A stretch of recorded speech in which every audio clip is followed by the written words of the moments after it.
दोस्तों, आप सबको विषय सक्सेना उद्दीका नेरी का सलाम, सत श्री अकाल, नमस्कार। आज आपके सामने कॉमेडी वीडियो तो मैं नहीं बनाना चाह रही हूँ, बस आपको कुछ कलाओं के बारे में बताना चाहती हूँ। कथक नृत्य, भारतनाट्यम, मणिपुरी और कथकली, हमारे हिंदुस्तान की ये 4 शैलियाँ हैं नृत्य के अंदर। 5वीं कोई शैली नहीं है। कथक नृत्य भी उत्तर प्रदेश की ये पहचान है।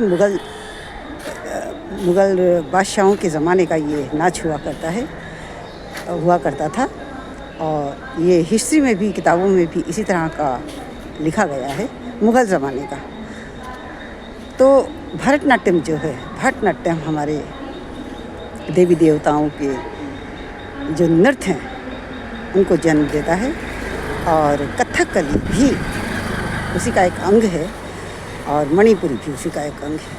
तो दोस्तों, हर नृत्य की अपनी अपनी एक विशेषता होती है। जैसे कि जो भरतनाट्यम जो हमारे मद्रास की पहचान है और कथक जो है वो उत्तर प्रदेश से जाना जाता है, क्योंकि पोशाकें भी जो हैं वो अलग अलग होती हैं। मणिपुर से, और कथकली में आँखों का खास विशेष ध्यान उस पर लिखा गया है। आँखों का बहुत ज़्यादा उसमें भाव होता है। तो कथक नृत्य जो है वो 3 घरानों से संबंधित है: जयपुर घराना, बनारस घराना और लखनऊ घराना।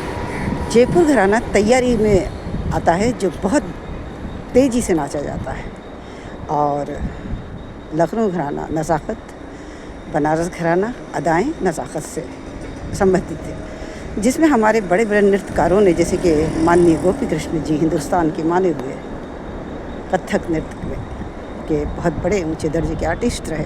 बिरजू महाराज जी, सितारा देवी जी, रोशन कुमारी जी और हमारी जय कुमारी जी, जिनका नाम बहुत ही मान सम्मान से लिया जाता है, जय कुमारी जी। तो ये ख़ानदानी ही नृत्य की ये ऐसी पहचान है जो बिना तबले के नहीं होता।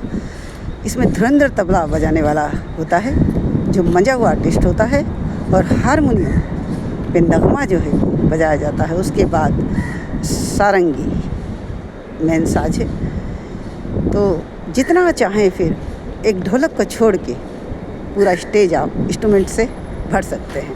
कथक नृत्य बहुत ही माना हुआ नृत्य होता है, और इसी में मैंने 2nd year 4th year Prabhakar जब मैंने किया तो दिल्ली से हमारे बिरजू महाराज जी जज बनकर आए, और जितने भी हमारे नृत्य में स्टूडेंट वगैरह जो हमारे साथ की लड़कियां बैठी हुई थी, उनसे सबसे ज़्यादा टॉपर मैंने किया।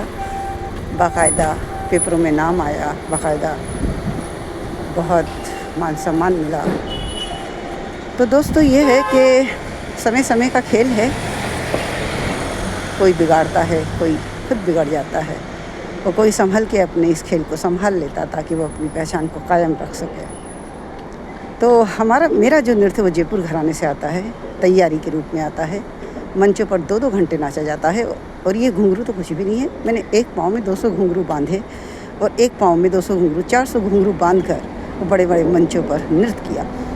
विशेष इनका जो है, इनकी ख़ास विशेषता ये होती है कि मात्राएं होती हैं, बाकायदा ताल होती है, और सबसे आम ताल है 3 ताल जो 16 मात्रा का है, झप ताल जो 10 मात्रा का है, रूपक जो 6 मात्रा का है, एक ताल जो 12 मात्रा का है, कहरवा जो है जिसमें आप फोक नृत्य भी उसमें लेते हैं, वो 8 मात्रा का है, जो ढोलक भी उसमें बजाई जाती है।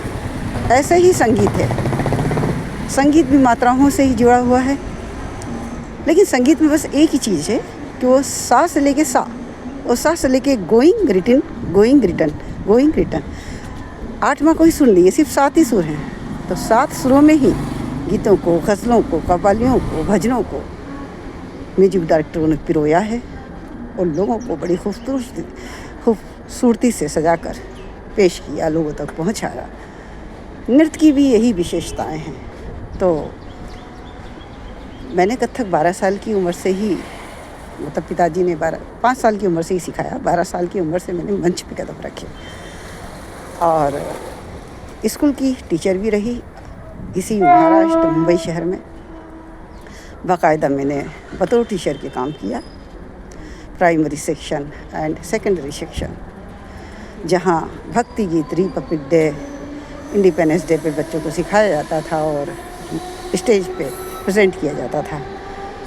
तो मैं गाती थी। मैं अगर नहीं गाऊंगी तो बच्चे सीखेंगे क्या। हारमोनियम मेरे पिताजी खुद बजाते थे, तबला मेरे साथ संगत मेरे पिताजी खुद करते थे, तबला बजाते थे। मेरे पिताजी बहुत ही गुणी रहे हैं, गुरु के रूप में, पिताजी के रूप में भी, गुरु के रूप में भी।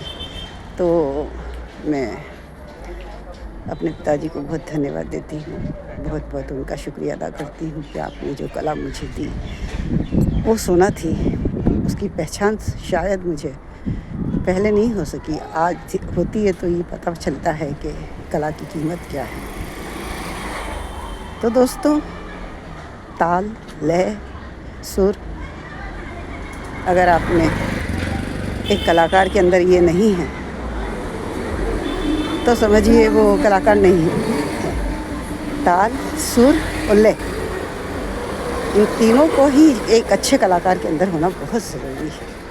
तभी आप एक अच्छे शिक्षक, एक अच्छे कलाकार, एक अच्छे आर्टिस्ट बन सकते हैं। धन्यवाद दोस्तों, शुक्रिया। एंटरटेनमेंट हमेशा तो खुद ही एक एंटरटेनमेंट बन चुकी है, इसलिए एंजॉय लाइफ।